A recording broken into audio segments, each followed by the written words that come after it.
Good morning, dear student. Welcome all of you in my Prerana YT classes. Today in this class, we are going to discuss about the comparative politics, which comes under the third semester system. And you know it, comparative study of politics is one of the most broadest area of study of political science, where there we analyze the different political system of the world in a comparative basis. तो आज के class में हम लोग discussion करने वाले गए हैं one of the most eminent political system of the world, that is the US political system. तो यूएस पॉलिटिकल सिस्टम जो एक बहुत ही इम्पॉर्टेंट पॉलिटिकल सिस्टम है, उसका आज कॉन्स्टिट्यूशन के बारे में डिस्कशन करेंगे। उसका जो आर्टिकल्स है, आर्टिकल्स को रिव्यू करेंगे। उसके साथ प्रेसिडेंट और उनका जो इलेक्शन प्रोसीजर है उसको आज के क्लास में हम लोग डिस्कशन करेंगे। और नेक्स्ट वीडियो में हम लोग एनालाइज करेंगे the important power and functions of the president of United States of America. So hope you will have a very comprehensive idea through this video, and if you like this video, please provide your likes and share and comment towards it. Okay, shall you start today? US political system, US constitution, you know it is one of the oldest written constitution of the world. US constitution एक बहुत ही old written constitution है world में, और it was made by Philadelphia convention in the year 1787। Students, इसको याद रखना, US constitution एक बहुत ही ओल्डेस्ट और written constitution of the world है। और US constitution it was made by which convention? Philadelphia Convention in the year 1787. After the extensive deliberations made by the representatives of the people of 13 states, 13 states जो थे उसका representatives की continuous discussion and deliberations के बाद Philadelphia Convention में 1787 में US constitution को adopt किया गया था। तो बहुत ही इंपॉर्टेंट, इसको याद रखना। So from the day of its inauguration on May 25, 1787 till the final passing of the constitution on September 15, 1787, the constitution makers, they have provided a written, acceptable, desire and popular constitution. तो एक बहुत ही important question है examination point of view में। तो उसका inauguration कब हुआ था यूएस कॉन्स्टिट्यूशन का?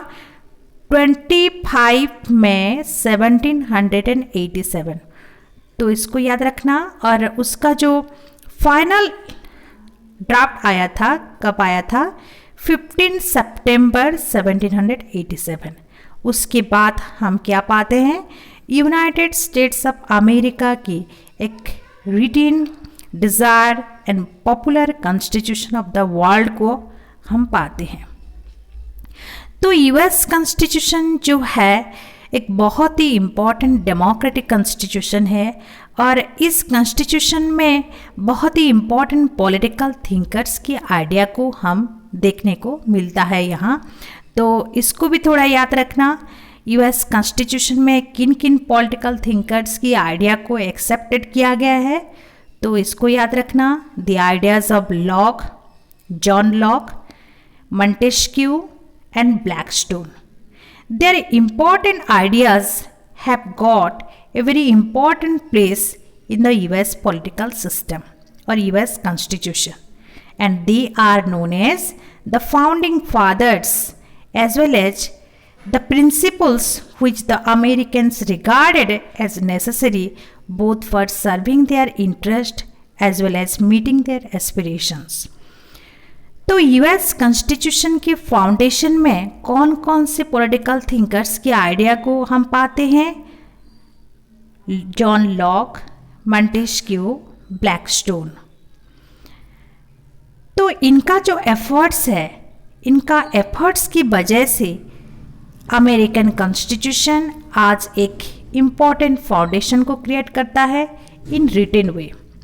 But American constitution, it was the oldest constitution, it was a very broad constitution, but it is in brief one. It is a brief constitution having how many articles? Only 7 articles. तो US constitution एक brief constitution है. कितने articles है? Only 7 articles are there.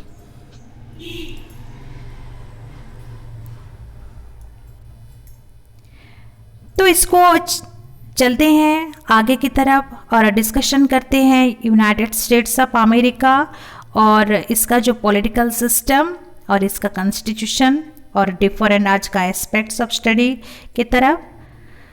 तो United States of America is a federation of 50 states. Initially only 13 states combined to end the confederal system which they had adopted after declaring themselves independent of British rule. United States of America एक federation है, एक द्वैत शासन व्यवस्था की state है जहां हम 50 स्टेट्स को पाते हैं.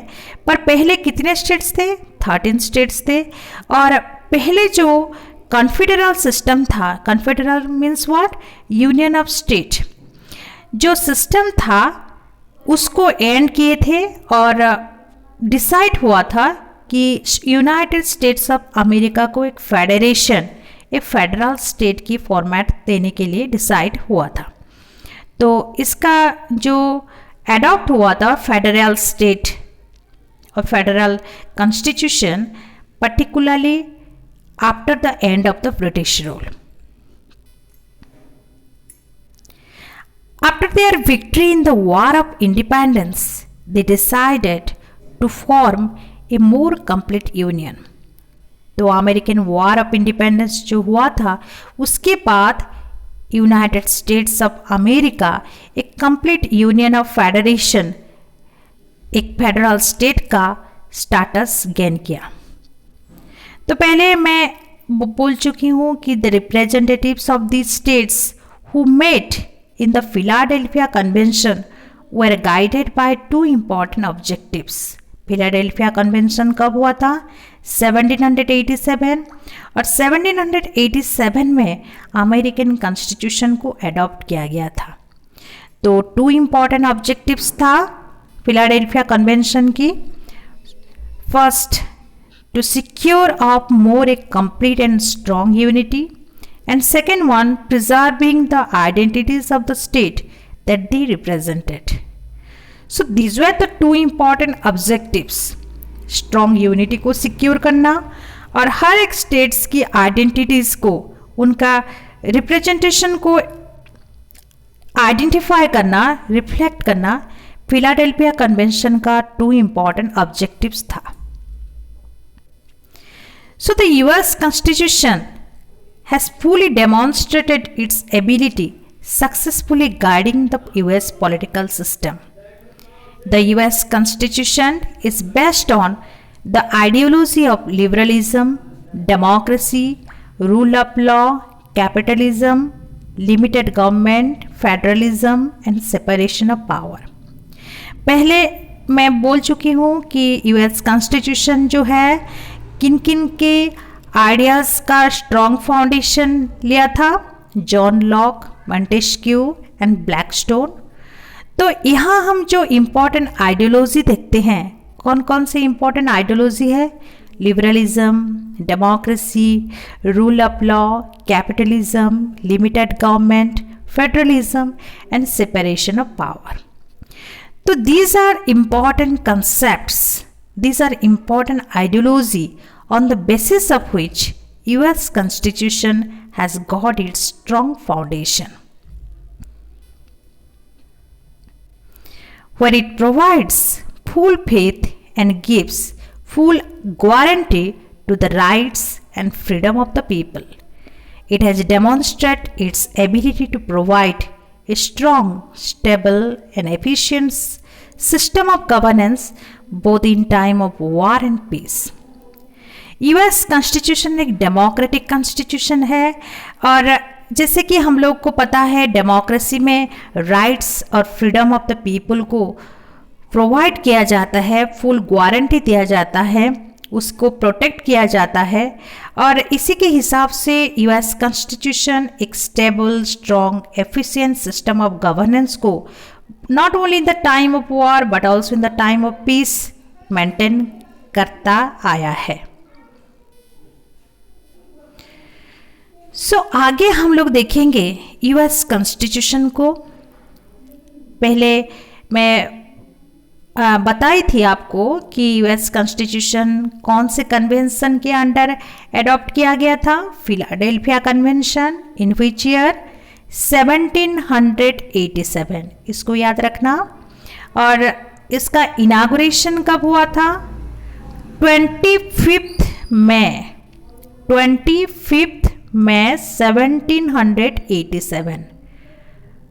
एंड फाइनल ड्राफ्ट जो प्रिपेयर हुआ था कब हुआ था? 15 सितंबर 1787. और इसी के हिसाब से हम क्या पाते हैं? एक रिटिन constitution of the world, A रिटिन democratic federal constitution of the world, जहां हम कौन कौन से आइडियोलॉजी को पाते हैं students? Rule of law, liberalism, democracy, federalism and separation of power. And most important ideas कौन से पॉलिटिकल थिंकर्स को ये कैरी करता है? John Locke, Montesquieu and Blackstone. तो इसको याद रखना. तो यूएस कॉन्स्टिट्यूशन में कितने आर्टिकल्स हैं? यूएस कॉन्स्टिट्यूशन में ओनली 7 आर्टिकल्स हैं. इसी की वजह से for this reason it is a brief constitution of the world माना जाता है. तो कितने आर्टिकल्स हैं? ओनली 7 आर्टिकल्स आते हैं. और अभी तक कितने अमेंडमेंट हुआ है, कितने संवैधानिक संशोधन हुआ है? Only 27 amendments have been made. तो US constitution it is a small booklet of just 15 pages containing 4000 words. If we add the amendment, the total number of words becomes around 6000. तो यूएस कॉन्स्टिट्यूशन 7 आर्टिकल्स कैरी करता है, 27 amendments अब तक हुआ है. और यहाँ हम कितना पेजेस पाते हैं? एक स्मॉल बुकलेट है, 15 पेजेस ओनली पाते हैं, जहाँ 4000 वर्ड्स पहले था और अमेंडमेंट के बाद अभी हम पाते हैं 6000 words.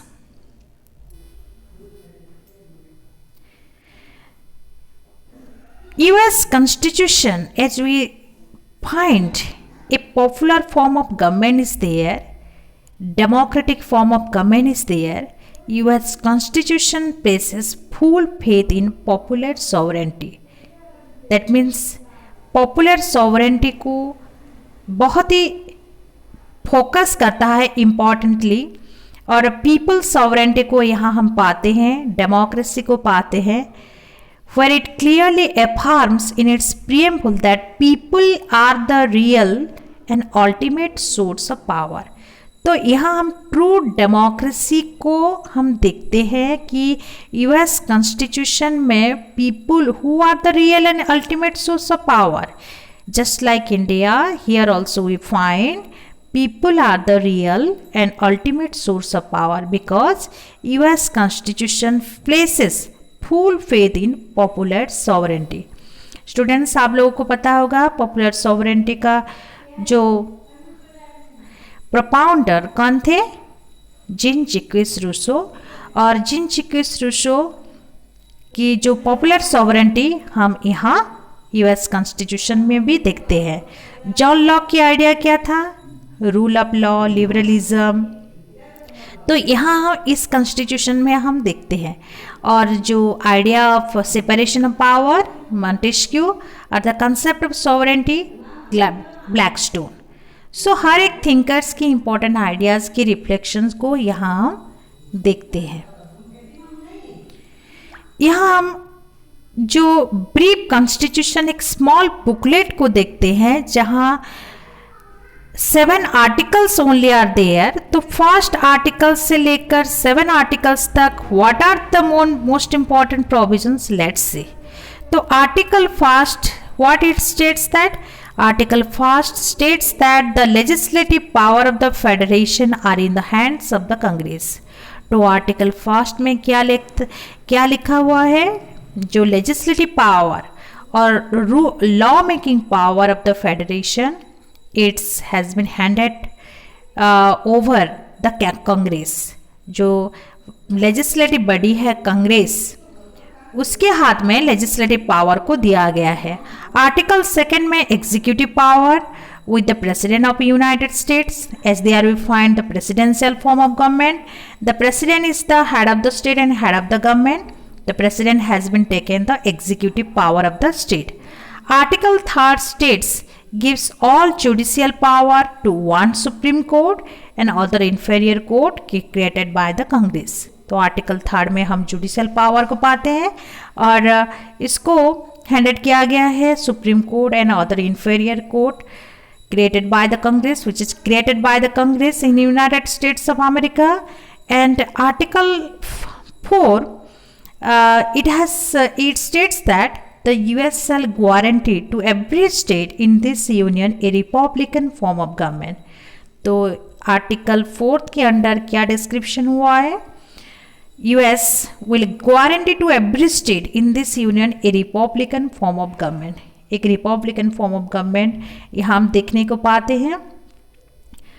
And article number 5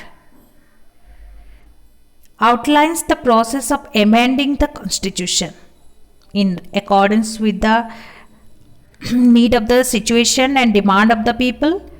The constitution put in the process of amendment and it has been broadly discussed under which article, article number 5.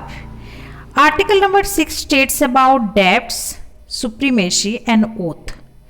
तो यहाँ हम क्या पाते हैं, जो शपथ पाठ, सुप्रीमेसी, डेब्ट्स, इसके रिलेटेड जितना भी प्रोविजंस है आर्टिकल 6 में हम पाते हैं और आर्टिकल 7 में हम लोग पाते हैं ratification of treaties of different maintaining relations with different states, foreign relations जितने भी होता है, ratification of treaties, signing of treaties, इसको डील करता है आर्टिकल नंबर 7।